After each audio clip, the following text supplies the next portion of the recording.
Мен қазақ тіліне домбыра арқылы келдім деп айта аламын, 100% айта аламын. Себебі мен мектепте орысша оқыдым, ойлау қабілетім орысша қалыптасты, достарым орысша болды, ортам орысша болды.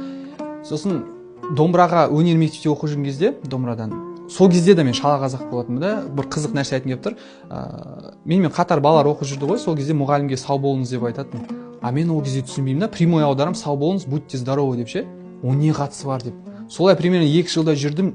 Мен де енді олармен қайта сау болыңыз деп айтып кетемін, бірақ ішімде андай түсіністік болатын да, қалай сау болыңыз деп. Кейін түсіндім да, оказывается, ол 2 мағынасы бар, до свидания и будьте здоровы деген сияқты. Сонымен өнер мектепте оқыдым орысша, колледжде оқыдым шала қазақша, орысша қазақша болды аралас. И Алматыға 2013 жылы консерваторияға түскен кезде бір намысым оянғандай болды да. Мен қазақпын ғой, домбыра тартамын, достарым бәрі қазақ, Қазақстанда тұрам. Мен неге орыс тілінде сөйлеймін деп ше.